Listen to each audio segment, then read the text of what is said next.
So back in 2004, I graduated from the University of Oslo with a master degree, and my dissertation was titled "The Maiden with the Mead, a Goddess of Initiation in Norse Mythology." So I decided that I wanted to return to this work because it does represent the basis of everything that I have done later when it comes to my understanding of Norse mythology.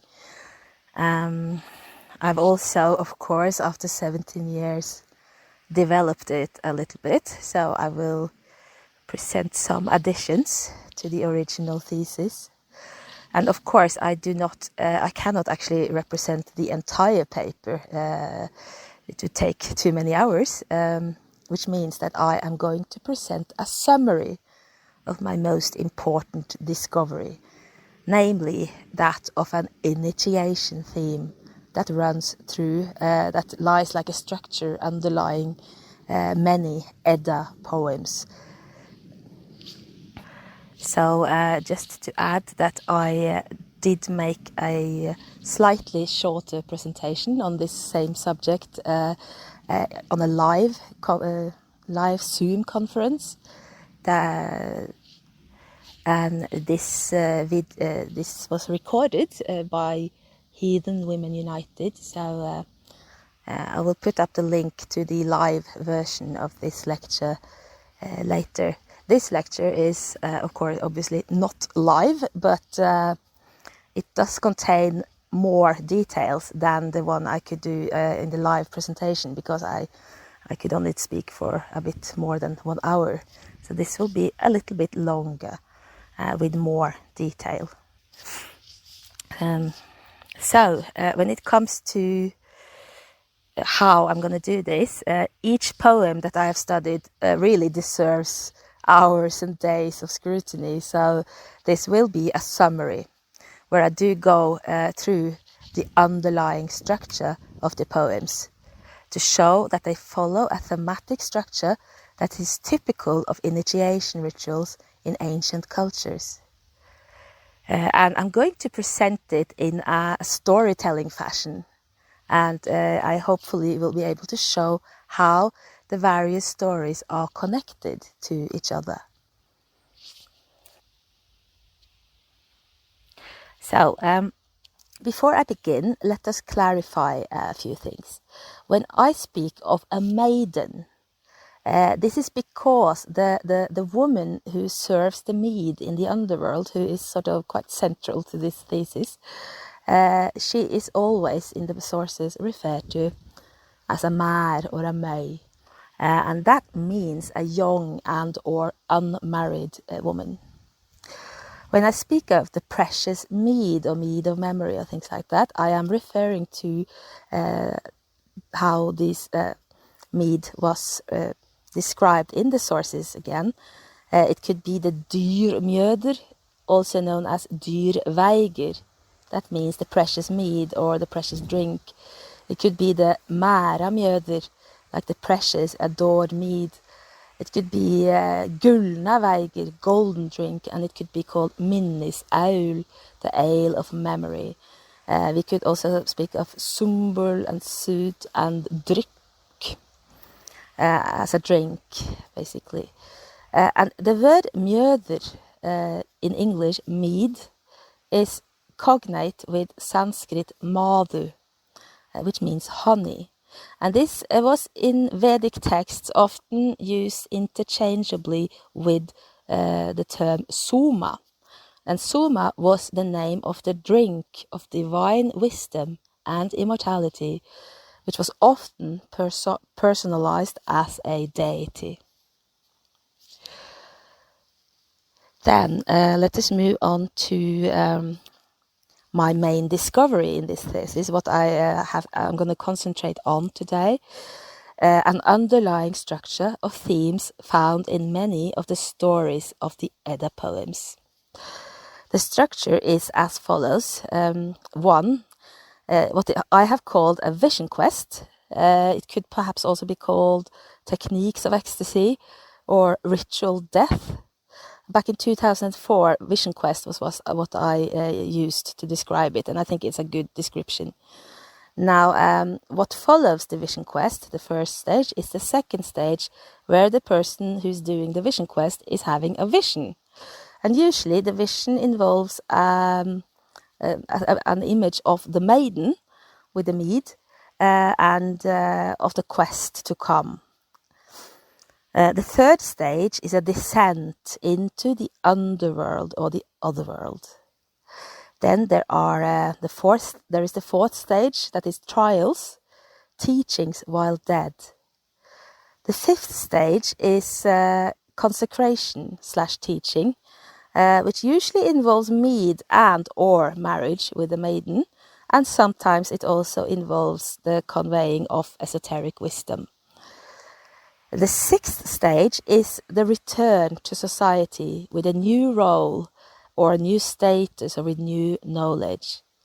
And these were the stages I presented in my thesis back in 2004.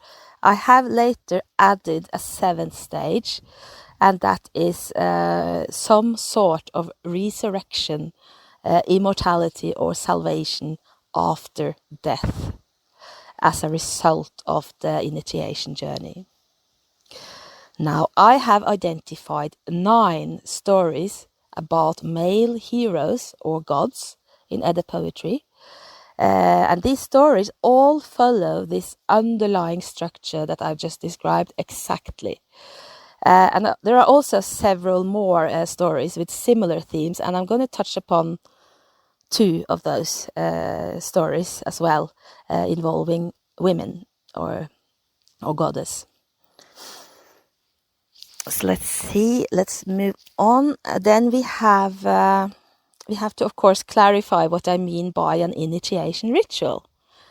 An initiation ritual is the ritualized process of transforming from one state of being to another state of being. And this process usually and often involves a ritual death, a symbolic death. And it's also usually involves esoteric teachings while dead, and followed again by a ritual of resurrection and return to life with a new role. And this could be about going from being a child to becoming an adult. And then it could be about going from being a recruit to a warrior. It could be from being a normal subject to becoming a king. And it could also be about going from being a lay person or a novice to becoming a religious practitioner with a title, such as Seid, Mother, or Völva, or priest, or a monk, or nun, or guru, a shaman. The initiation ritual could also, in some traditions, be about going from being ignorant of esoteric doctrines and thus mortal in the normal sense, to becoming knowledgeable and in possession of said esoteric doctrines, which would usually then lead to, at least is thought to lead to, immortality or salvation. So, I just want you to know that I am currently doing a lecture series called Fjölkyngi, Stories of Sigurd and Initiation. And I'm doing this on my Patreon so that I can liberate time economically to actually do this work. And so far I have been going through stories that involve Fjölkyngi and particularly Sigurd. But since it's called Stories about Sigurd and Initiation, and of course the plan is to move on from the saga stories about Sigurd to these stories about initiation.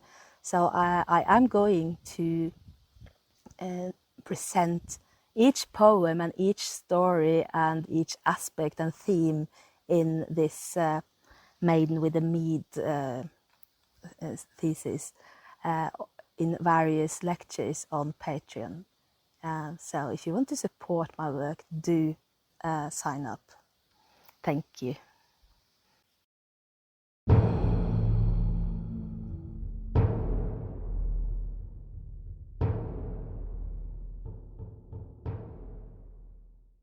So, since I will be using a storytelling way of conveying this message, let us start from the very beginning with a good old-fashioned prologue.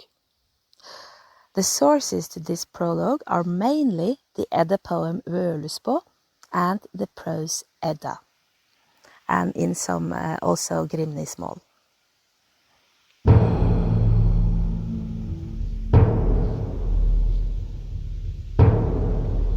In the beginning of time, 3 maidens of great power came to the Aesir and demanded that they create the dwarfs.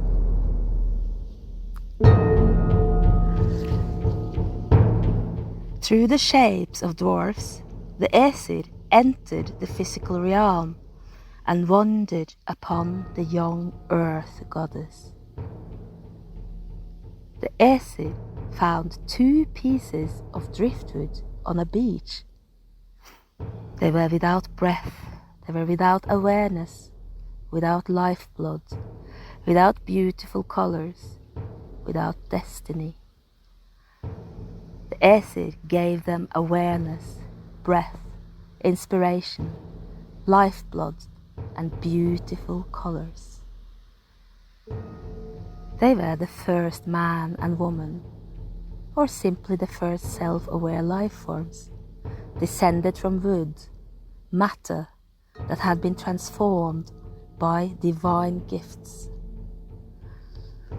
Then 3 maidens of much power appeared again. 3 maidens from that lake from which the world tree grows. The first was called Origin. The second is Happening. They wrote, they carved the runes of fate into the wood of the root of the world tree.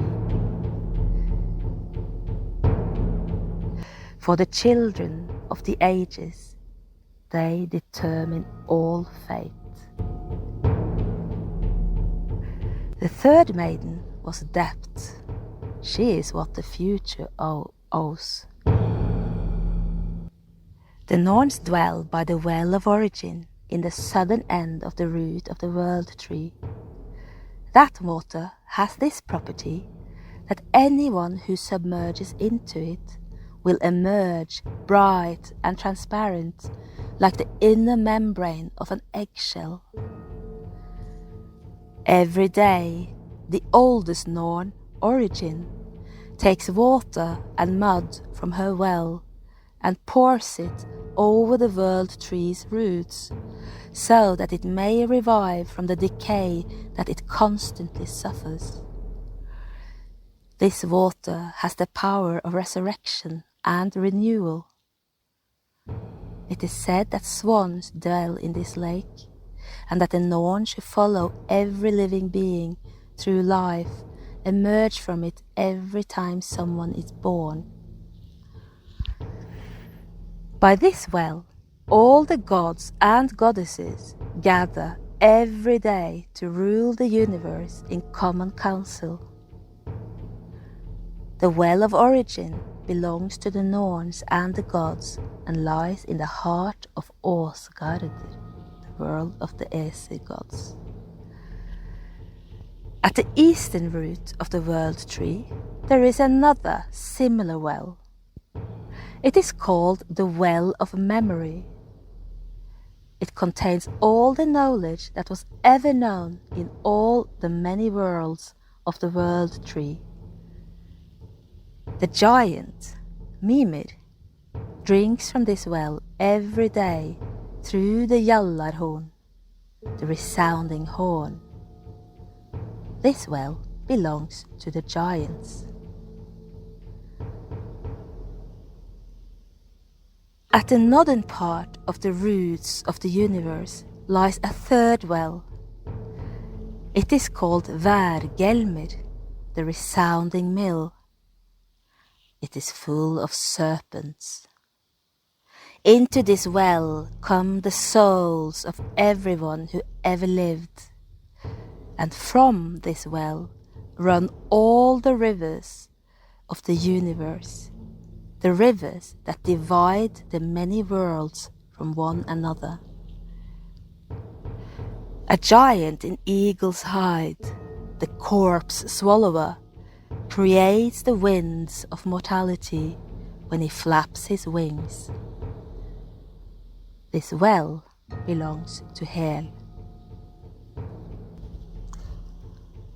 In this spring lies also the great serpent Mead, the shame biter, and the well is full of serpents. So there are 3 wells beneath the universal tree, 3 wells that all in some way or other can offer wisdom and spiritual power. 3 wells that may be dimensions of the same thing. The well, the lake, beneath the world tree that gives its life to it and where everything returns to.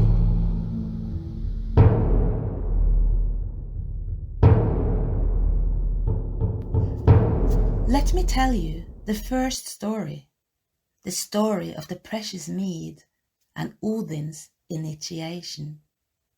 This story is told in the Prose Edda, the Ynglingasaga, the Völuspå, and the Håvamål. Once upon a time, there were 2 great tribes who clashed together. There was one from the east and one from the west. The eastern ones were called the Æsir, while the western ones were called the Vanir.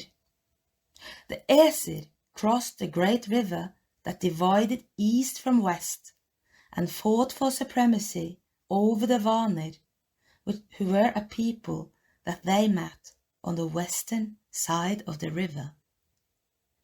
This was the first war in the world. A woman of the Vanir went by the name of Gullveig. Her name derives from gull, which means gold, and veigr, which means a powerful, strong drink. Her name, thus, was Gold Power Drink. The Æsir hoisted her on spears in the high hall of their god. Hoisted her on spears and burned her.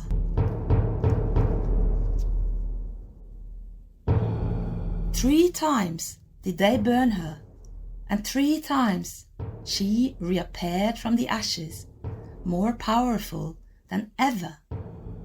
She conquered the sparing and the burning. She conquered death itself. They tried it again and again, but she conquered death every time they tried to kill her. After having shown her power, vanquishing the power of death itself, having reached immortality, this woman took a new name, just as she would take a new name whenever she came among people.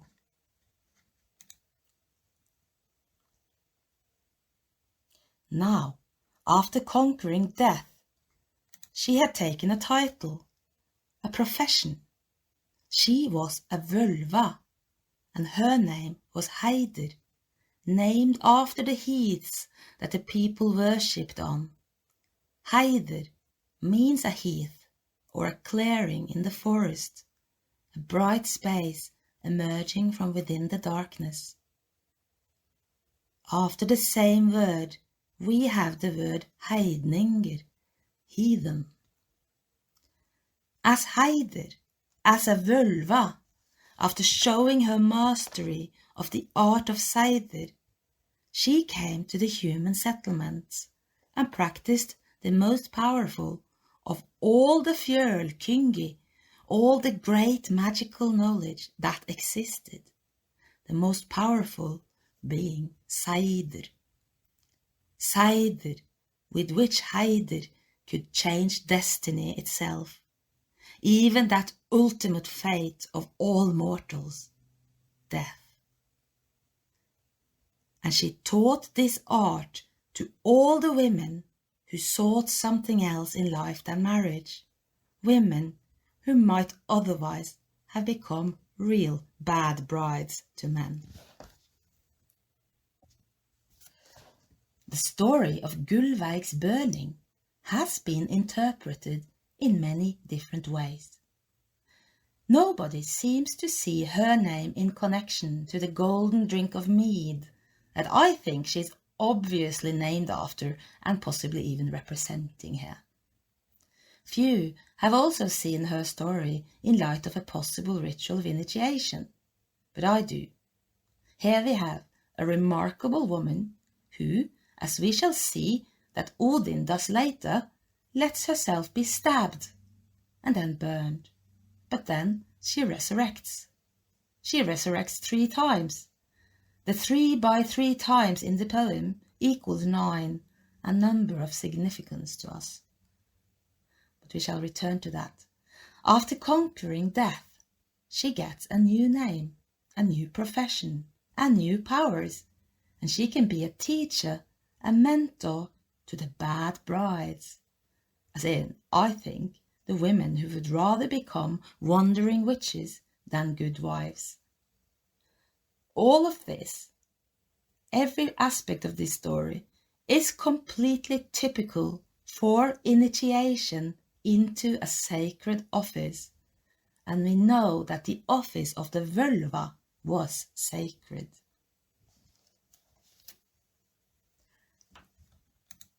The Aesir wanted her power, wanted the power that the Vanir knew, the power of Sigurd, a power that could conquer death.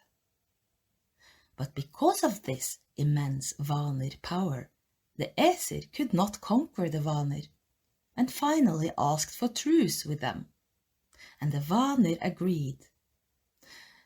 The Aesir and the Vanir, the people from the east and the people from the west, met out on a great field where they exchanged hostages and took vows. The Aesir invited into their midst 3 Vanir gods: Njörður, the god of seafaring, winds and waves; Freyr, Njord's son; Freyr, whose name means Lord, the god of fertile crops, wealth, luck, peace, kingship and civilization; and finally Njord's daughter, Freya, whose name means lady, also known as Vanadis, the goddess of the Vanir. She was a goddess of the wilderness, the wild animals, fate, death, love, passion, and, not the least, of Sigurd. For Freya was also a divine priestess, a blotgudja, who led the sacrifices. And she was the great divine völva who could teach her powerful art of transforming fate itself, the art of Sigurd.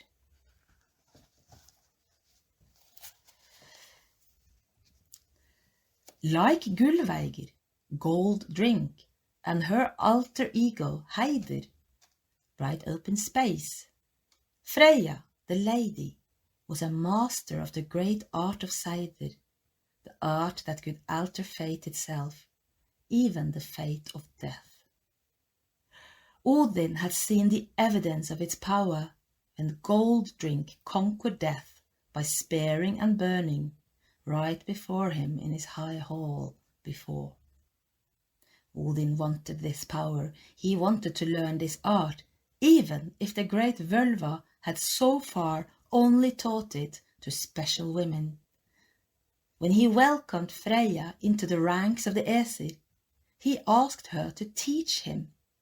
Freya, goddess of the Vanir, and the divine Völva, was the first to teach the art of Sigurd to the Aesir, and became Odin's first spiritual mentor, just as he became, I assume, her greatest student.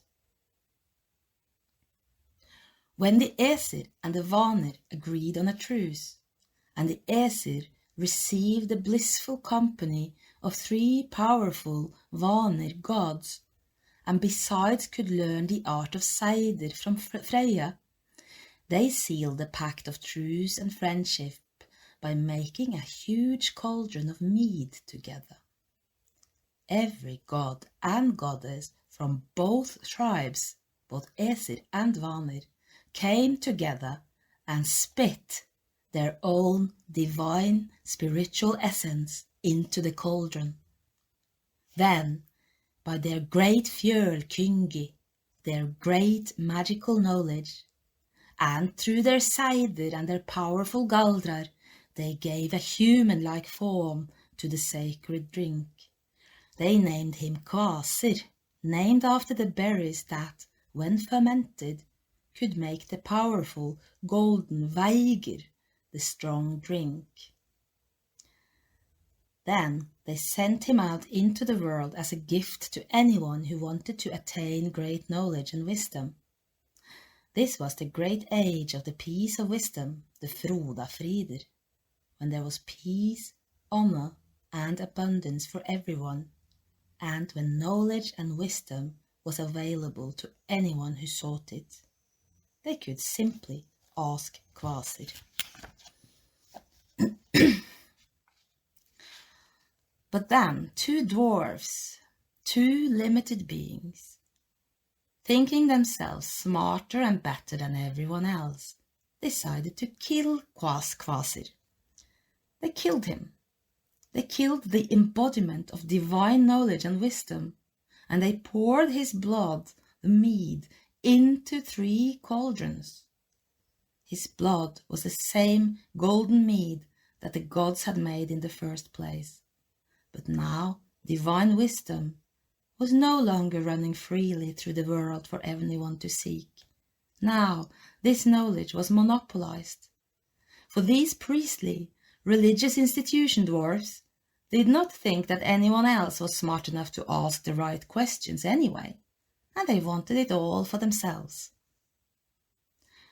But soon enough the dwarfs messed with the wrong people, and to make a long story short, the dwarfs were drowned by their own cunning, and the divine mead of wisdom was hidden inside a Hnitbergr, a clashing rock mountain within which the 3 cauldrons of divine mead were guarded by a giantess called Gunnlöd, the daughter of Suttungr. Clashing Rock Mountain could be compared to Greek and Vedic mythology, in which the entrance to the underworld, where the soma or the nectar of immortality is hidden. This entrance to the underworld is described as rocks clashing together. So there could be a connection here. Suttungr, Suttungr means heavy with drink. So the giant father had had his fill of the mead too. Gunnlöd's name means invitation to battle, a name worthy of a Valkyria. The first cauldron is called Bodn, which means vessel. The second is called Son, which means atonement or reconciliation or sacrifice. The third cauldron was called Odrerir, poetry stir. It should be said that the Oder in Odrerir is the same Oder as in Odin. It refers to poetry, inspiration, breath, spirit, ecstasy. It is also the name of Freya's lost husband. But we will use the common translation, poetry stir. The mead itself could be called the poetry stir, but it is usually called the precious mead or the mead of memory, or the precious, sacred or ancient mead. The tale of Gunnlod has been told in different ways. In a younger version, the prose Edda, Odin becomes cunningly friendly with Suttung's brother, Baugi, the ring. He drills a hole into the mountain, enters through the hole in the shape of a serpent, a symbol of the underworld. He seduces Gunnlod and drinks the contents of all three cauldrons, the vessel, the atonement, and the poetry stir. He escapes flying in the hide of an eagle and vomits the mead out when he arrives in Åsgard. On the way, he shits some drops of mead onto the world, and this is the mead that Odin shitted, that is found by less talented poets. The more talented poets get it from the gods, who got the mead out of his mouth. The older way that we know of derives from the Håvamål. In the Håvamål, Odin does indeed use a drill to enter, but as soon as he is inside, he openly enters the halls of Suttungr within the Clashing Rock Mountain. He openly displays his wisdom and eloquence before the whole giant court, like a man wooing a future wife in her father's hall. He swears a sacred ring oath, a symbol of marriage, and is offered the precious mead of poetry from Gunnlod, seated in a golden chair, another symbol of marriage. And then he is served a drink of the precious mead, ladled from Odrerir, from poetry stir.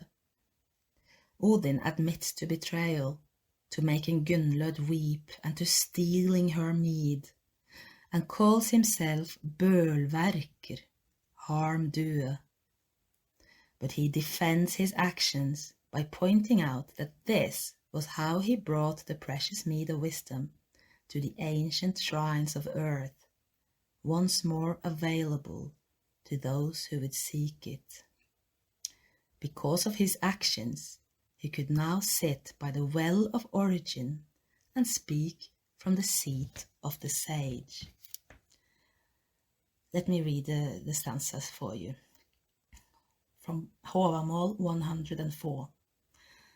I sought the ancient giant, now I have returned. I got few things silently there. With many words I spoke in my favour in the halls of heavy with drink. That would be Suttungr. Gunnlod gave me from the golden chair a drink of precious mead.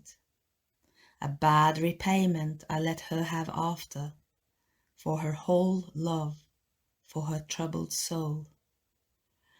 With the mouth of the drill I made room for myself and gnawed through the stone. Above and below were the roads of giants, thus I risked my head. The well-bought collar, that is the drink, I made good use of, the wise lack for little, for poetry stir has now come up to the ancient shrines of earth. I doubt very much that I would have returned back from the farms of the giants if I had not enjoyed Gunnlod, that good woman, and embraced her. The very next day the frost thyrses went to ask the high one's advice.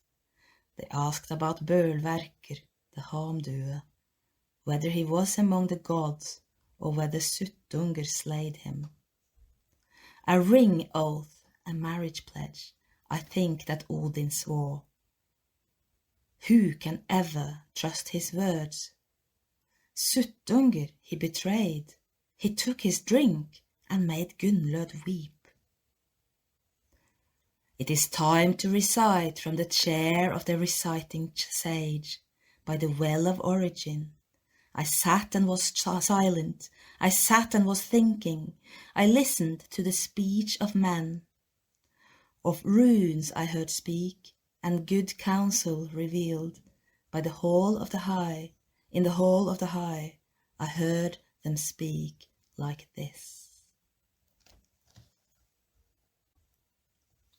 What, then, did Odin speak from the seat of the sage? What follows in this poem is that he describes good advice given to the seeker until he reaches a point where he tells the whole story about his initiation into wisdom. And the events at Gunnlod's and Suttunger's hall did not happen on their own.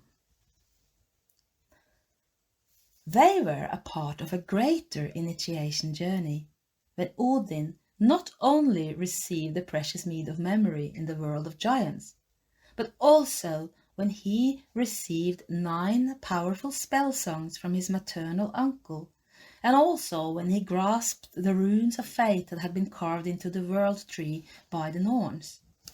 And he did not get this for free. This becomes clear further down in the Havamal poem. Stanza 138. I know that I hung in the windswept tree all the 9 nights, stabbed with spears and given to Odin, self to my own self, at the tree that few know from where his roots have run. They gave me no food and no horn to drink from. I peered down, I took up the runes, screaming I took them, before I fell back there. 9 powerful spell songs I learned from the famous son of Harmthorn, mother's father, and I received a drink of the precious mead, ladled from poetry's stir. Then I began to learn and to become wise and to grow and find myself well. Words from words found more words for me. Deeds from deeds found more deeds for me. Now let us go through the structure of themes or stages in Odin's initiation journey. First of all, we have something that I would call a vision quest. Or perhaps a technique of ecstasy, or a ritually induced death in a way. Odin's vision quest comes when he hangs and is stabbed and is fasting and, as he says, enduring the 9 nights.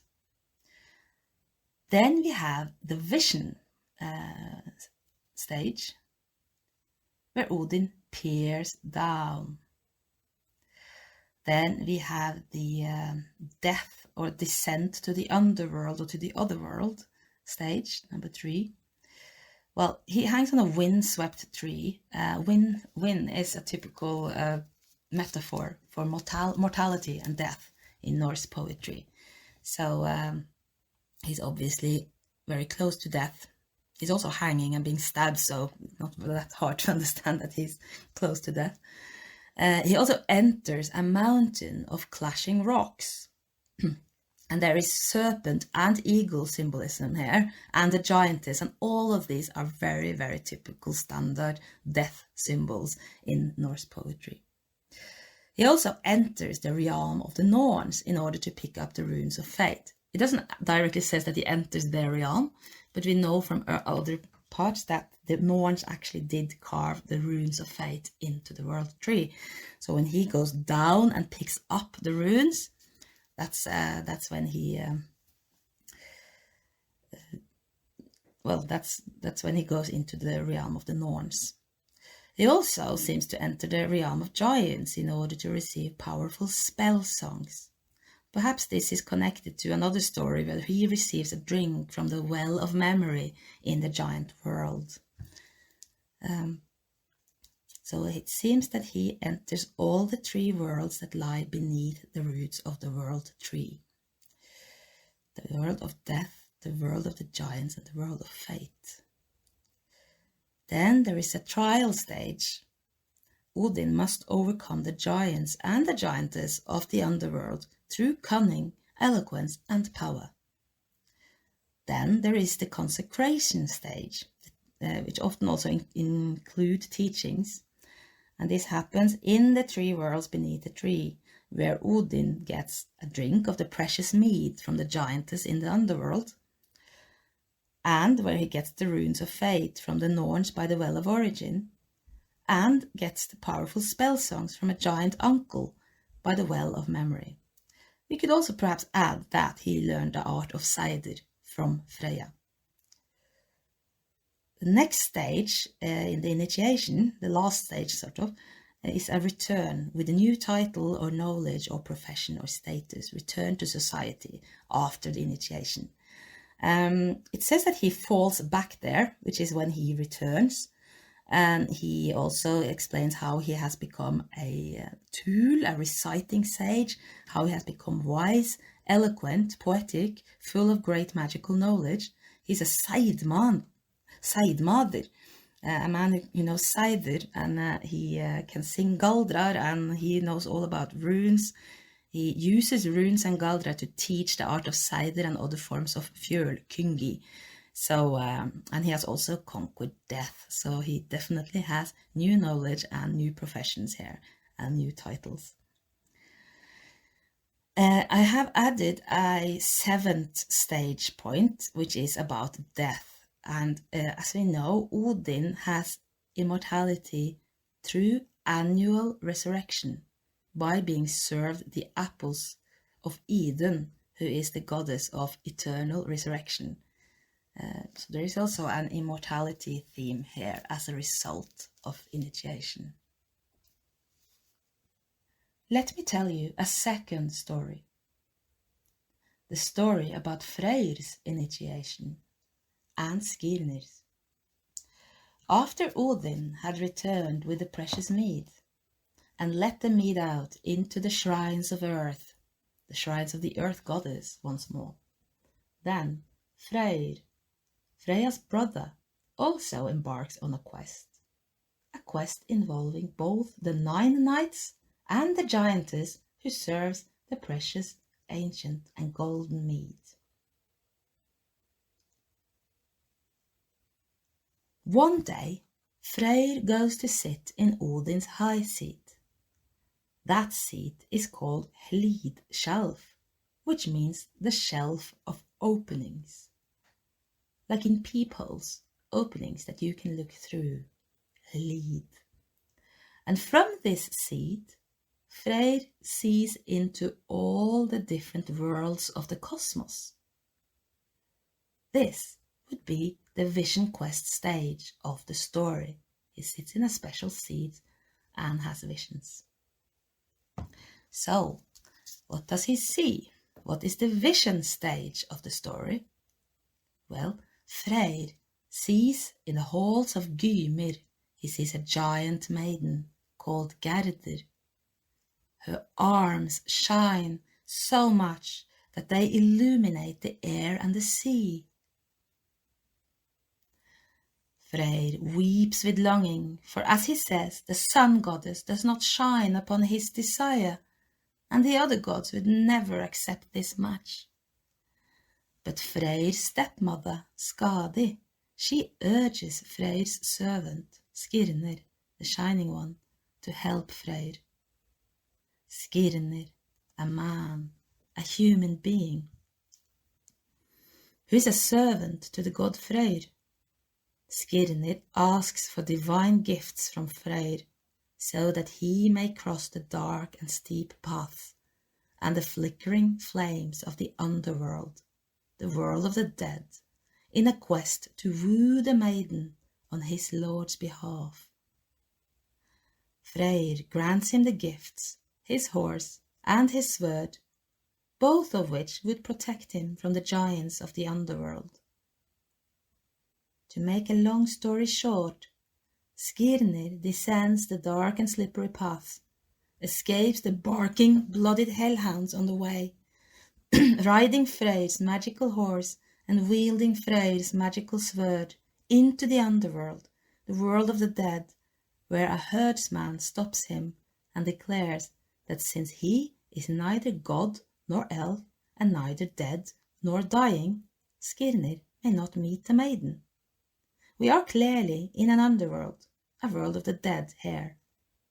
Skirnir, who is not a god or elf, should be either dead or dying in order to get there. But he's not. And this is the descent stage of the story. But the maiden feels the power of Skirnir and opens her hall to him, inviting him to drink of the precious mead. Skirnir does not drink, but instead tries to convince her to come back with him and marry Freyr. The maiden, Gerdur, flatly refuses, as she thinks that Freyr has nothing to offer her. Skirnir must use wit, eloquence, and magical curses in order to make her change her mind. And this is the trial stage of the story. When he has threatened her with a sad life, she agrees to marry Freyr and offers Skirnir a cup of ancient mead from a crystal cup. Skirnir is happy at first, but he is tricked, for Gerdur would never marry Freyr unless he himself goes through the 9 nights, so that he might reach her in a breezeless grove. In Norse poetry, winds and breeze are metaphors for death and mortality, so she demands that he goes through 9 nights of initiation in order to reach immortality in union with her. And this is the consecration stage of the story. We also have a death stage, returning to the fact that Freyr must go through the 9 nights in order to find the breezeless grove of the conifer, where he will find union with this mead-serving maiden from the underworld. And this is a breezeless, that is a deathless place, so he reaches immortality. Let me tell you a third story. In the Edda poem Hyndluljod, the goddess Freya acts as a spiritual mentor to a young man named Otto. The goddess acts as a völva of great power, but seeks out a giantess, Hyndla, the she-wolf, who is also a völva of great power, and calls her sister, invoking her, waking her up from the darkest depths of darkness inside the rock caves of the underworld. The story also involves a woman, a giantess, offering secret and hidden teachings of the underworld, and a goddess who offers the mead of memory, the precious mead, so that the initiate can remember the secret and hidden teachings of the underworld. So let us have a look at the structure of Ottar's initiation. First of all, we have the vision quest, or the technique of ecstasy, or the ritual death. And in this case, Ottar sacrifices a boar to the goddesses and colors the altar red. Then is the vision stage, where the altar turns into crystal and the goddess Freya appears. Then we have a descent into the underworld, for Freya, the goddess, merges Ottar's spirit with that of the dying sacrificed boar. And the goddess rides Ottar, the boar, down into the darkness of darkness itself, where they meet a giantess of the rock caves. A wolf-riding giantess, of course. Freya must convince Hyndla, the she-wolf, to reveal her knowledge to Ottar, because Ottar needs to know about his lineage in order to win a conflict.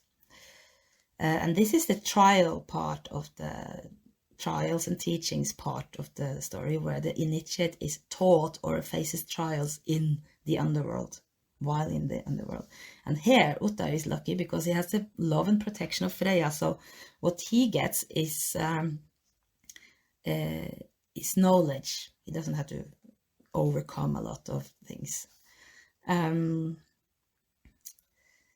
But Freya has to still convince Hyndla to actually teach him about his lineage. And the main argument she uses is that they will then be able to take him to Valhalla, an afterlife of immortality, or sort of immortality, eternal resurrection. Ottar learns that all the lineages of humans, giants, gods, the earth, and the entire universe, all of us, are related.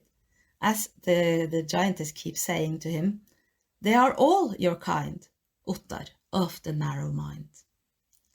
Alt dat ett din, Ottar heimski. Then we have the consecration part of the story, where Ottar receives the precious mead from the goddess so that he can remember what he learned while in the underworld. Then we reach the return part, where we know that Ottar can now demonstrate his esoteric knowledge about his universal lineage. And then we have death, where we know that Ottar is guided to Valhalla by the goddess and the giantess together. So Ottar gets to have a glorious afterlife of eternal resurrection.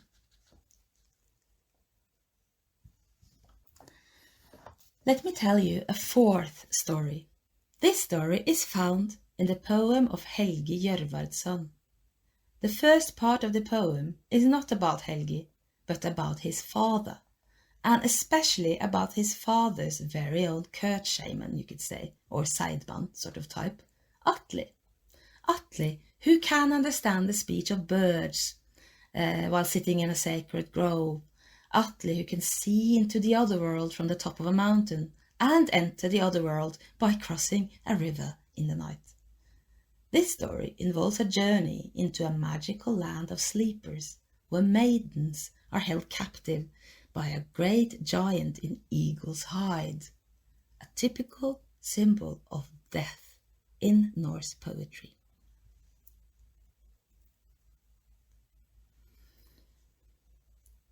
So let us go through the initiation stages of Atli and Jørvardr's journey here. The vision quest, or technique of ecstasy. Well, there are several of them in this poem. First of all, we have Atli sitting out in a sacred grove. Then we have Atli spending 6 months in the land of sleep. And then we have Atli and Jørvardr sitting out on the top of a sacred mountain. And then we have Atli and Jørvardr sitting out to dream by a river. All of these could be called techniques of ecstasy or vision quests. Now the vision. First of all, when Atli sits out in the sacred grove, he understands the speech of birds. And they tell him of a golden maiden held captive in the land of sleep. And from the top of the sacred mountain, Atli and Jørvardr see into the land of sleep from the mountaintop. Then we have a descent into the underworld, where Atli spends 6 months in the land of sleep, and where Atli crosses the river while Jørvardr sleeps and enters the land of sleep after crossing the river. Then we have trials, where Atli must conquer the giant in eagle hide, and this is a symbol of death and mortality. And he also had to find 2 maidens that the eagle had held captive and free them. And the maidens, usually in these poems, represent the Valkyrie, the women that may help you become immortal. And they are held captive by death. But Atli frees them. The consecration stage is when Atli and Jørvardr marry the supernatural maidens. And the return, or the new status or whatever, is that Jørvardr, well, he was king before, but he's a greater king now. And Atli, he becomes a sage, a sideman, who can actually become a mentor to Jørvard's son, Helgi. So let me tell you a fifth story, the story of the initiation of Helgi Jørvardsson. And this story is also found in the same poem of Helgi Jørvardsson. It also involves a quest for marriage with a supernatural woman from another world, who is now described as a Valkyria. She offers guidance and protection as well as true love, if only Helgi will take up the quest she demands of him, where he kills the giant's hatred and furious ocean, and overcomes death in the form of a giantess, and marries the Valkyria who keeps protecting him in life. Helgi becomes king, and when he finally dies by the Frekastein, which I interpret as the rock of greed, then he is reincarnated together with his Valkyria, so that he may try to win the battle of greed in his next life. So let us go through the stages here. The vision quest, or technique of ecstasy or ritual death, is when the unnamed prince sits out on a haugur, a burial mound, seeking a name for himself. Then the vision comes when 9 Valkyrier ride by. The foremost among them is Svava. Her name means perhaps the sleeper, and she is from Sefafell, which means the mountain of souls. She speaks to the prince, gives him the name Helgi, and demands that he goes on a quest to seek her hand in marriage. Then the descent stage, descent into the underworld or other world. So Atli, who earlier had gone on this journey before with Helgi's father, now mentors Helgi as he enters the Hata Fjord, the fjord of hatred, in the giant world. Then come the trials and the teachings. Helgi slays Hati. It actually means that Helgi slays hatred. It's like he slays one of his inner demons, the demon that causes hatred in his soul, perhaps. And Hrodmar, whose name means something like furious sea, perhaps representing rage, so that Helgi actually overcomes hatred and rage in his life. While resting, they are accosted by a giantess of the ocean depths, who wants to clasp them in her cold embrace. That is, they meet death, of course. And Atli keeps her, death, entertained with eloquence and wit and magical power, until the Valkyrier arrive to save the man. So then we have the consecration part of the story, where Helgi gets a name, and where Helgi can marry the Valkyria Svava. And after marrying her, she continues to ride the air and sea and be a Valkyria, even after marriage, and she protects him and guides him all his life. So he's got something like a spirit guide here, a spirit protector here, a guardian spirit. Then there is the return, the new title, the profession, the new knowledge. Well, Helgi becomes king and lives his whole life under the guidance of the Valkyria. And then comes death. Helgi, having won over hatred and fury, sadly dies by the rock of greed. And his Valkyria joins him, and they are both reincarnated, Enderborin. Let me tell you a 6th story. This story is found in the 2 Edda poems about Helgi Hunningsbani. Helgi is a reincarnation of Helgi Jørvardsson, and Svava is reincarnated as the Valkyria Sigurd. In this life, Helgi gets to win the battle of the Rock of Greed and may finally go to Valhalla after receiving the precious mead from his Valkyria while in the grave. The story follows the same pattern of initiation as the others. We have a vision quest. In the first poem of Helgi Hunningsbani, Helgi dozes off after a battle, and he significantly sleeps by the rock of the eagle, the Arastein. An eagle represents death, so he is close to death, dozing off after a terrible event like a battle. In the second poem of Helgi Hunningsbani, the story is a little bit different, because there Helgi and his men seem to ritually butcher bulls and then eat raw meat and cover themselves with blood. And this is when the Valkyria appears. So yeah, in both the first and the second, both Helgi sleeping sleeping close to death, and Helgi eating raw meat and covering himself with blood, and actually performing something like a sacrifice, perhaps. After that, the Valkyria, Sigurd, appears and reminds Helgi of his previous life and his true quest now. The descent that follows is that Helgi must enter the realm of the giants with his mentor. The story here is really long, so I can't just go into it, but he has to obviously both use wit and eloquence in order to fight the giants that are related to the Valkyria.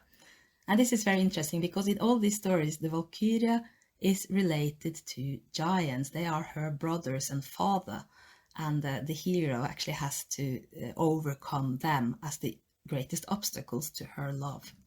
Interesting. The trials that Helgi Hundingsbane goes through is that he fights giants similar to what he fought in the previous life. We could assume that they also represent something like his inner demons, like hatred and rage. And he has to prove his eloquence, wit, and magical power, or use his mentor to prove that. And he has to retrieve his legacy. He must win the battle of greed that he lost in the previous life. And he does, he wins it. So after he wins the battle of greed, he marries the Valkyria, and she continues to ride the air and sea, and that is the consecration part of the story. Then we have the return, new title, profession, status, and knowledge stage. That is when Helgi becomes king, who is always protected and guided by his Valkyria, who continues to ride air and sea. Then there is death, when his Valkyria bride comes into his grave, shares the precious mead with him, and he can go to Valhalla.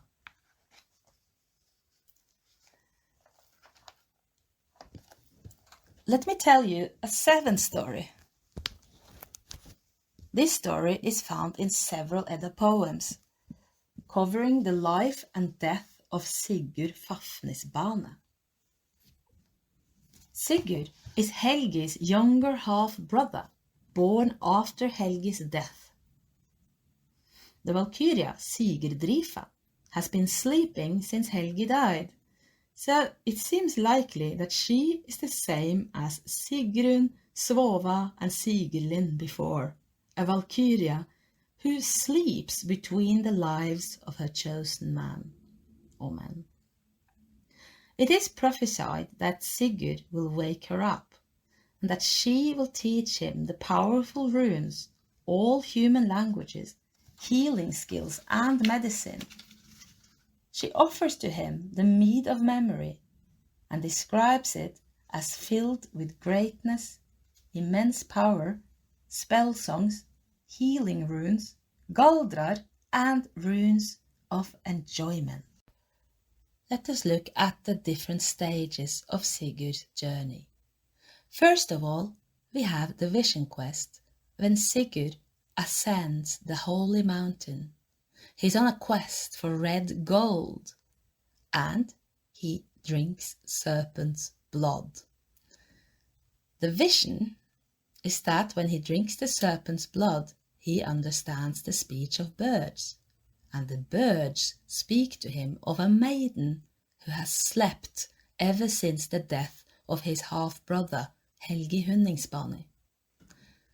She will teach him, but he must wake her up.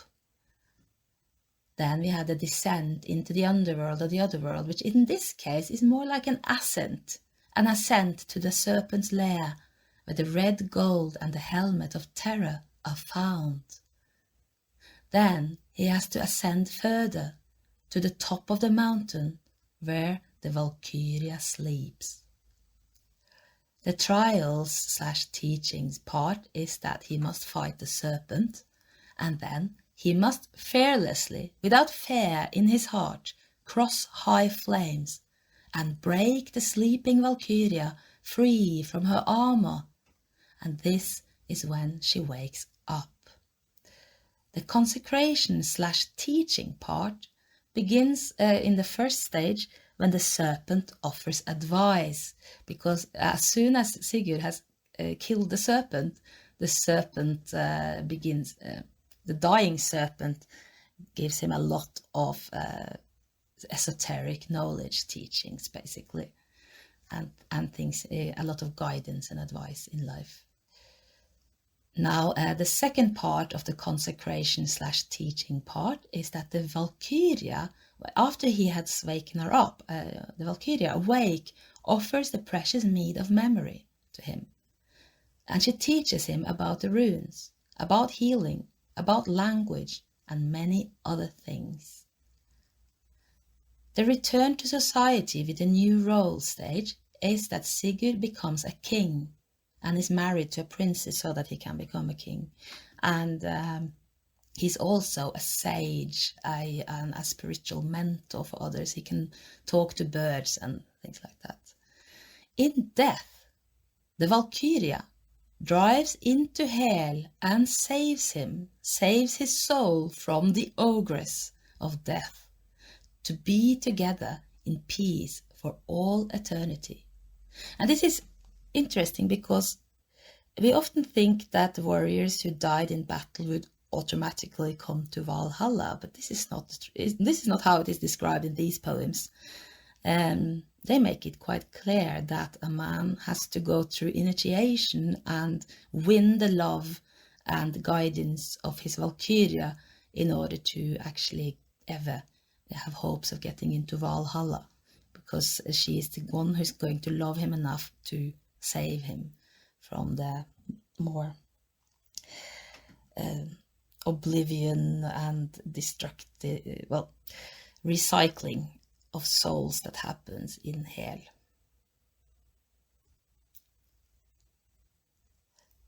Let me tell you an 8th story. It is the story of Gunnar, Sigurd's brother-in-law. This story too is covered by many Edda poems, and we shall have to keep it down to the most essential parts to us. In Gunnar's story, there are 2 chances given. In his first change to become initiated, Gunnar, mentored by his brother-in-law, Sigurd Fafnisbani, rides up the holy mountain where the Valkyria sleeps, and he sees the same flickering flames that surround the Valkyria, just as Sigurd did before.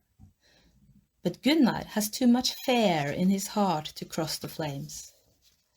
In order to save his face, Sigurd, who has magical powers such as shape-changing, assumes Gunnar's likeness and enters the hall of the Valkyria himself, deceiving both the Valkyria and the people. Gunnar does not meet the Valkyria and does not receive her precious mead, and actually fails his initiation, but nobody knows. Sigurd has helped him play a trick on the people and on the Valkyria herself. But Gunnar returns to society, a society where everybody believes that he has actually gone through initiation, and so he can marry and become a king. But this deception has catastrophic consequences, leading to Sigurd's death and many other bad things, a lesson which Gunnar finally takes responsibility for when he tries to become worthy a second time. In the second part of Gunnar's initiation story, Gunnar has learned and is growing, seeking the silence of the groves and exploring his own dreams. He knows that his quest will lead to his death, but he fearlessly embarks on a journey where he finally meets his Valkyria, Gudrun. She prepares his drink, but as usual, her relatives come in as obstacles to the initiate man. Gunnar cannot fight the Valkyria's murderous relatives and is thrown into a snake pit. Gunnar then plays his harp so beautifully that the poisonous snakes stop trying to kill him and listen instead. All the people weep at the beauty of the music of this dying man, and the tunes of his music reaches all the way to Lesey, which means the wind-shielded island. And since wind represents death and mortality, wind-shielded and breezeless, represent immortality. This is the island where the Valkyrie live. In his death, the Valkyria who offered him the mead hears him at her place on the island of immortality, and she tries to save him, but she comes too late. Just as she enters the snake pit, she sees how her own mother, an old ogress in the shape of a reptile, bites into Gunnar's liver and kills him, claiming his soul for Hel and the underworld. It is a very tragic story, showing how some people might fail on the path towards immortality in this life, even if they learned from their errors before. The most important failure in Gunnar's life is his deception, his claiming a position that he was not worthy of, all because he did not want to be shamed before his people, and because he wanted to become king and marry a princess. Let me tell you the 9th story, the initiation of Svipdager. I'll just have to go directly to the stages, the structure part.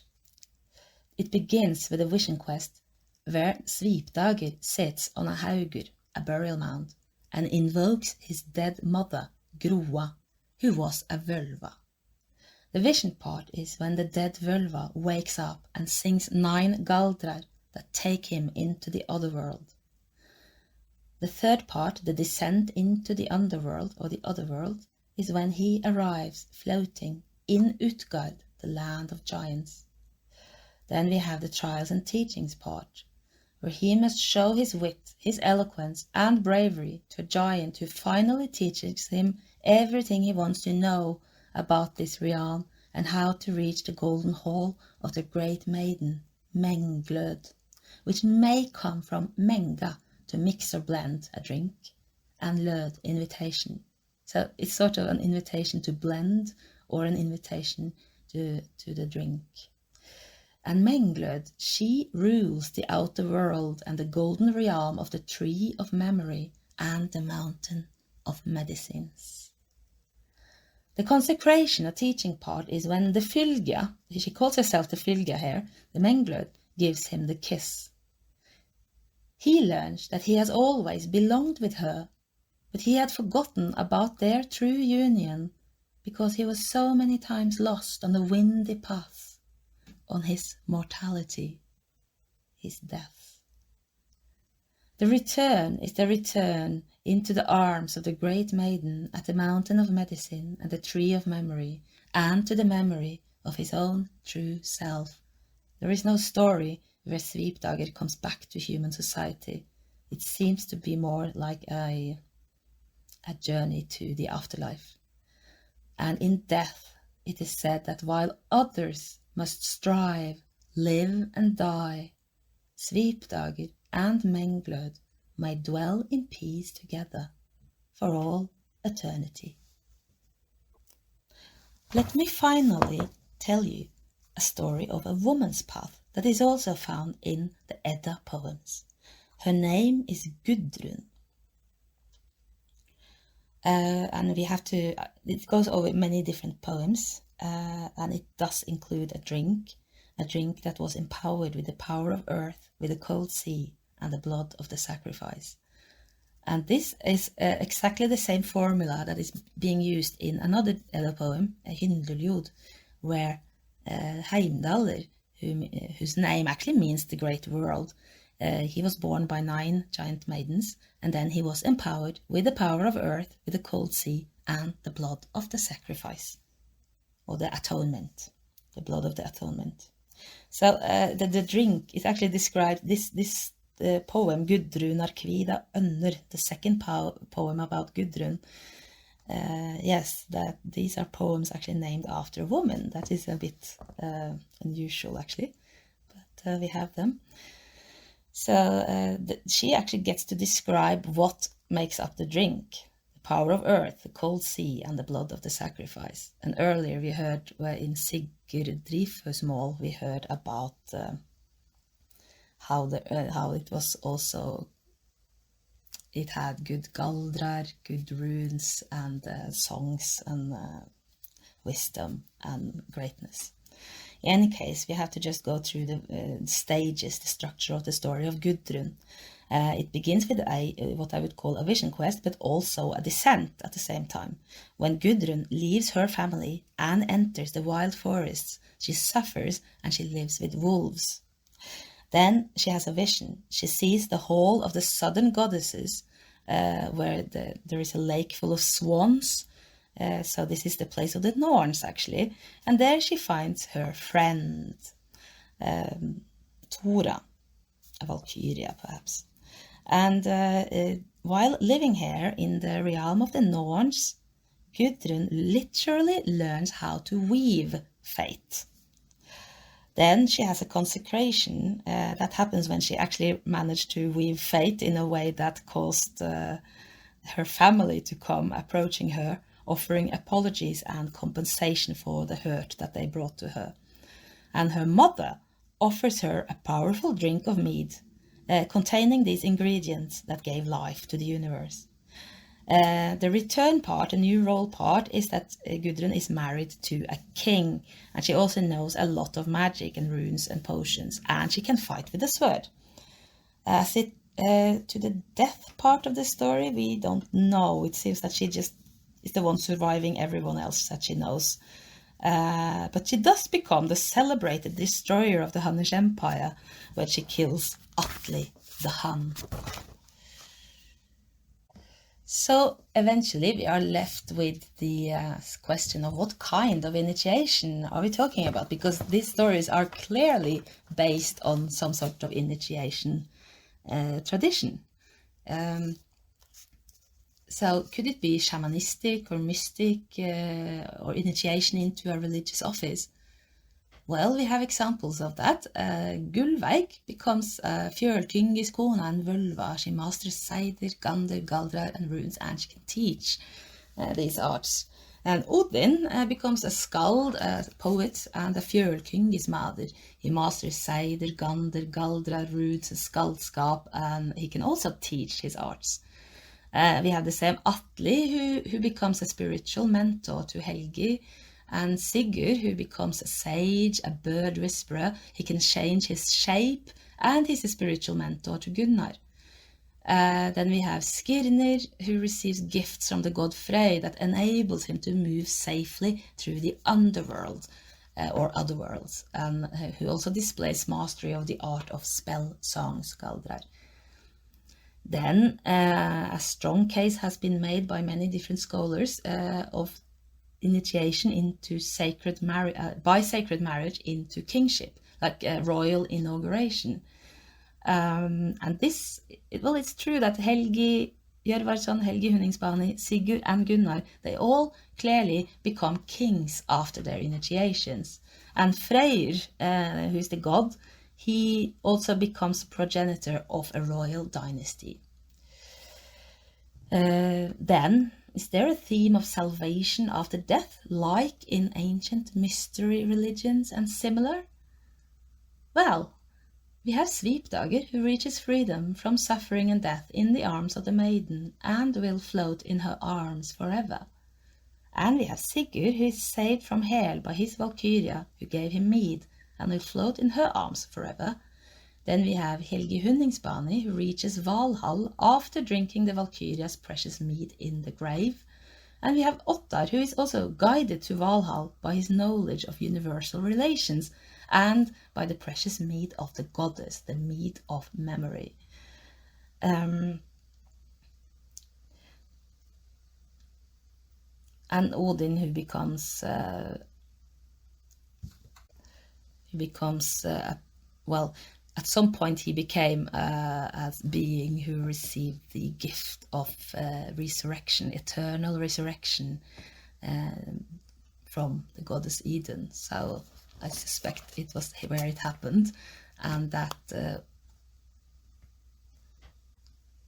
when the frost giants ask if he has come among the gods or died, then the fact that he has come among the gods may be when he actually becomes a god. Then we have the fact that the mead appears to have similar properties as the Vedic soma and the Uranian homa, and these are mythical drinks that offer divine wisdom and immortality to the one who receives the drink. It fills you with all, well, omnipotence and knowledge about everything, and immortality, the salvation from death. The mead also reminds me of the so-called Kykaion, which was a drink that the initiates of Eleusis drank during their 9-night initiation into the mysteries of the goddess Demeter, which resulted in salvation from Hades and immortal existence after death. So, do these myths have anything at all in common with ancient mystery cults? Well, if we go to the structure that I have talked about in the Edda poems, we find a remarkably similar, almost identical structure in a completely different source dating back to 200 before Christ, written by a Roman, Apuleius, who wrote a book called Metamorphosis. And in this book, he describes an initiation. And it starts with a vision quest, where the initiate, Lucius, seeks the beach on a full moon and submerges in the ocean 7 times while praying to the goddess. Then there is a vision, where the goddess appears, reveals how she is the true face behind all the gods and goddesses together, and the ruler of the universe, and she speaks to him and tells him to go through initiation. Then there is a descent, where Lucius seeks the temple of Isis and goes through apprenticeship before being initiated into the mysteries of Isis. He goes through Hades, the world of the dead, and he sees the light of the goddess shining in the dark like a sun at midnight, like a light in the darkness. Then there are trials and teachings. Lucius encounters obstacles along the way and is taught, but the teachings are secret and he may not reveal them. The consecration part is when the goddess has mercy on his soul and saves him from death, and she is literally called the Savior Goddess. And that was 200 years before Christ was even conceived of. The return with a new role is that Lucius now becomes a priest of Isis and lives his entire life with her love and her guidance and protection. And then there is death. Lucius will be free from death and live in the land of immortals next to the gods, through the mercy and love of the goddess of salvation, Isis. So let us go through each stage of the underlying structure of these poems, of these stories that I've just told you about, including the story about Lucius and the goddess Isis. A. Gullveigr is stabbed and burned 3 by 3 times. This vision quest is also a descent at the same time, and it differs a little bit from the stories of the men that are being initiated. So, in the first story about a male initiate, Odin is stabbed and hanged, also fasting for 9 nights. Freyr sits in a seat that gives him vision into all the worlds of the universe. Thirdly, Otto sacrifices a boar to the goddess and colors the altar red with blood of the atonement, the Son, the sacrifice. 4. Atle sits out in a sacred grove to listen to the birds. He also takes his king Jörvarder to ascend a mountain to look into the land of sleep, and then Atle and Jörvarder go to sleep by a river that happens to be the border to the land of sleep. 5th, Helgi Jörvardsson sits on a hauger, a burial mound, to seek a name and destiny. Sixth, Helgi Hunningsbani dozes off after battle close to the rock of the eagle, that is, death. And in another version, Helgi Hunningsbani eats raw meat after butchering oxen and covers himself with their blood, the blood of the sacrifice. Sigurd ascends a mountain, drinks serpent blood, and listens to the speech of birds. And 8, Gunnar ascends a mountain with Sigurd. And 9, Svipdager sits on a haugur, a burial mound, and invokes his dead völva mother, Groa. Then we go away from the men's initiations and to one account of a woman's initiation, B, Gudrun, who goes to live in the wilderness, and her vision quest is also her descent, just like it was with Gullveiger. And C for comparative, Lucius submerges 7 times in the ocean during a full moon, praying to the goddess. Then we have the vision stage. A, Gullveiger. We don't know what she sees, but she must have seen how to conquer death, because that's what she did. To men's initiation stories, the 9 men initiation stories, Odin peers down to the roots of the world tree and to the 3 wells of death, fate, and memory.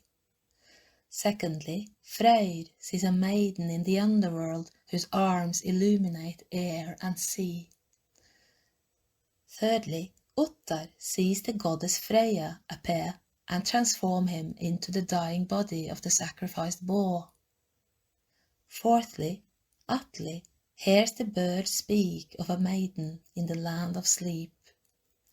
And also Atle sees the land of sleep. Fifth, Helgi Jørvardsson sees 9 valkyrier riding by. One speaks to him and gives him a name and destiny.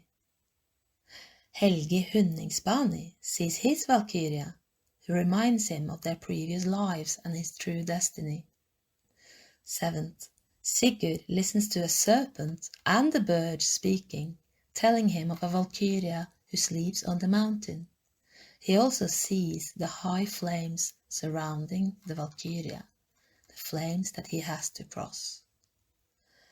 Eighthly, Gunnar also sees these flames. And 9th, Svipdager sees his dead mother rise from the grave and sing Galdrar to send him on the way with counsels. Those are the 9 men's stories. And then we have B, the woman's story. Gudrun sees the whole of the women who shape fate, the Norns, and their lake full of swans. And C, for comparative, Lucius sees the goddess who reveals her true identity and offers him guidance, telling him to become initiated. Then we have the descent part of the story, the descent into the underworld or outer world. Sometimes it's even an ascent. Now A, Gullveiger, dies, and this is also the same as her vision quest. To the 9 stories of male practitioners, all, as you may have noticed, connected to each other in some way or other.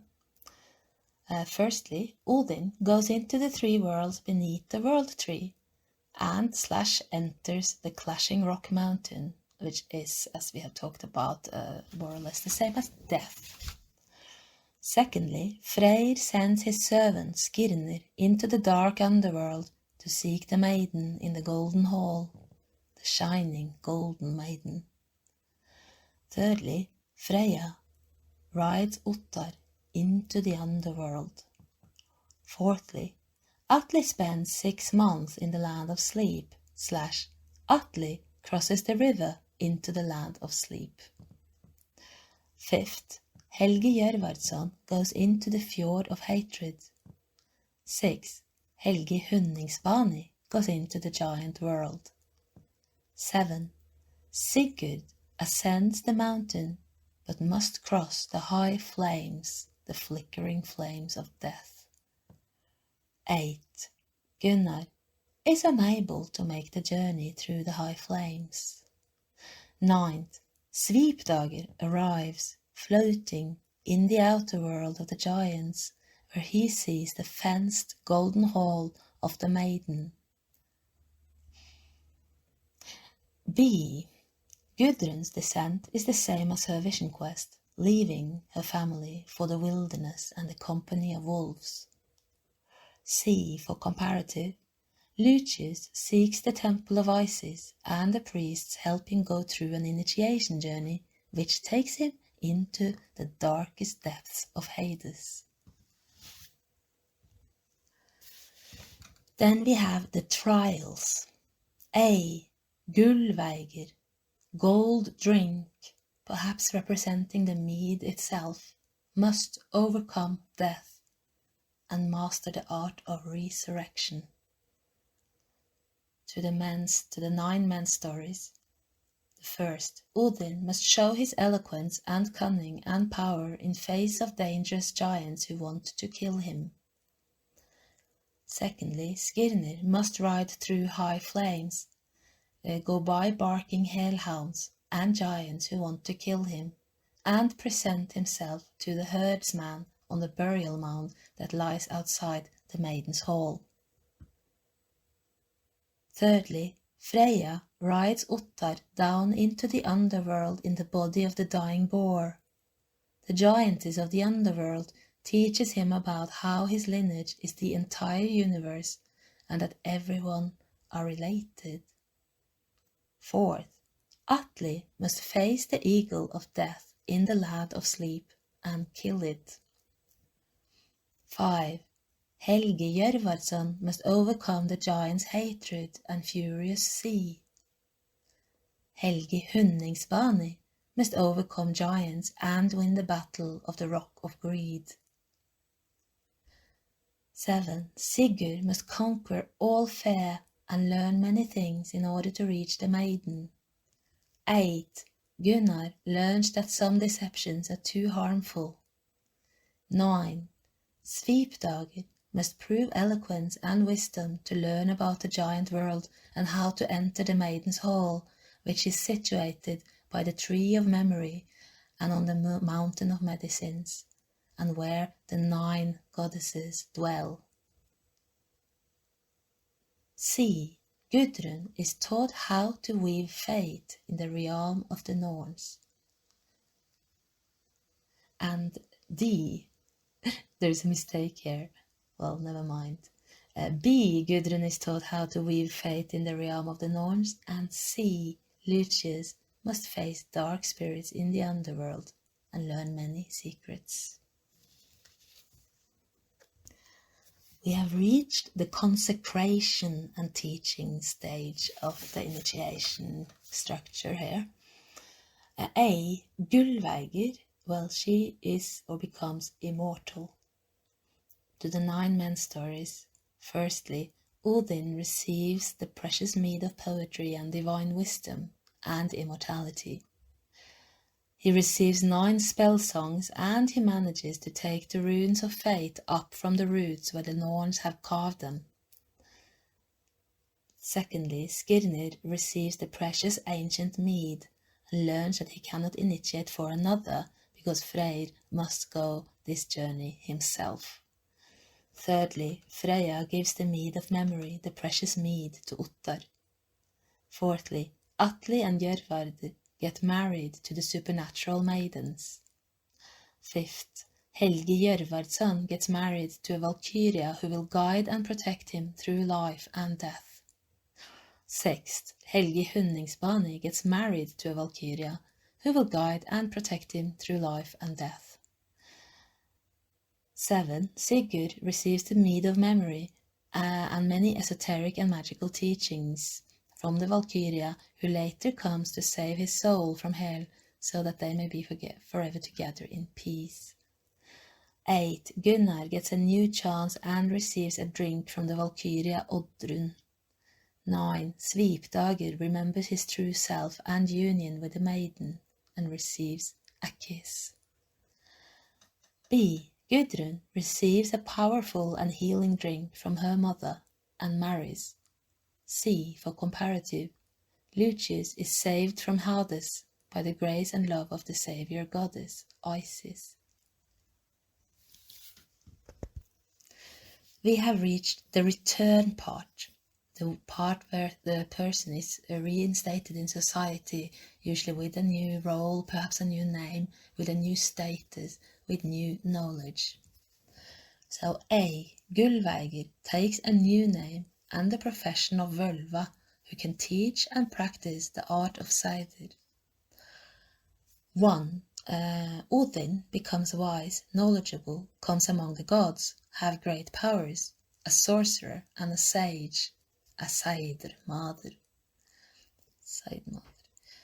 Secondly, Skirnir brings the tidings of Freyr's imminent suffering during the unbearable 9 nights, and he is now in possession of divine gifts that may fight the deadly giants. He has perhaps proven himself as a master of the travel between worlds. When it comes to Freyr, his lord, Freyr, after union with the maiden, which means all the 9 nights and all the suffering that comes with these 9 nights, and after finding the breezeless grove, the immortal grove, then Freyr becomes a progenitor to a royal dynasty. Third, Ottar returns with the knowledge that he needs to win a conflict. 4. Atli becomes a sage, and Jörvard becomes a greater king than before. 5th, Helgi Jörvardsson becomes king. 6. Helgi Hunningsbani becomes king. And both of them are protected and guided by a Valkyria, so they are very prosperous and successful as kings because they are wise. Sigurd becomes a sage and a king. He learns how to shape change, he can speak to the birds, and he can mentor other men into initiation. 8. Gunnar, despite deception and all that, he becomes a king when he returns officially, and on a deeper soul level, when he tries a second time, he proves himself as a great musician. 9. Svipdager is the only one who does not return. He stays in the arms of the maiden, forever in bliss. B. Gudrun becomes a queen with great magical powers. And C. For comparative, Lucius returns feeling like he is reborn and transformed and full of new knowledge that he has been saved, that he knows how to reach the bliss, and he becomes officially a priest of Isis. Then we come to the death stage, what happens after the life that the person had after his initiation. A. Gullveiger is immortal, she conquers death. We don't get many details as we get in the other stories. We just know that she resurrects and conquers death, so she has become immortal. As to the men's stories, Odin is eternally resurrected by the grace of the goddess Eden. Secondly, Skirnir and Freyr, they reach the breezeless grove of the conifer, which means immortality. 3. Ottar may go to Valhalla because Freya chose him and loved him, and Hyndla allowed it. 4. Atli, we don't know actually what happens to him, and we do not know what happens to his king either, to Jörvards, how they die. It's not, we don't have any stories about that. But if we go to the 5th, to Helgi Jörvardsson, we know that he dies at the Rock of Greed and is reincarnated, Enderborin.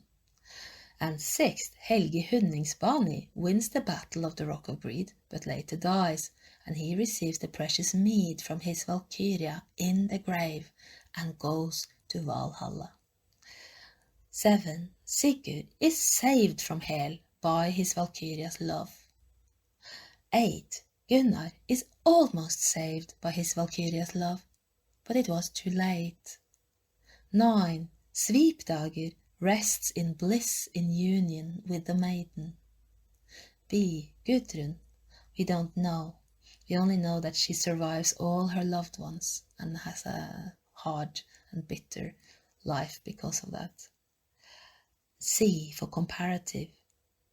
Lucius has the promise of the goddess that he will be saved from Hades and live eternally among the gods.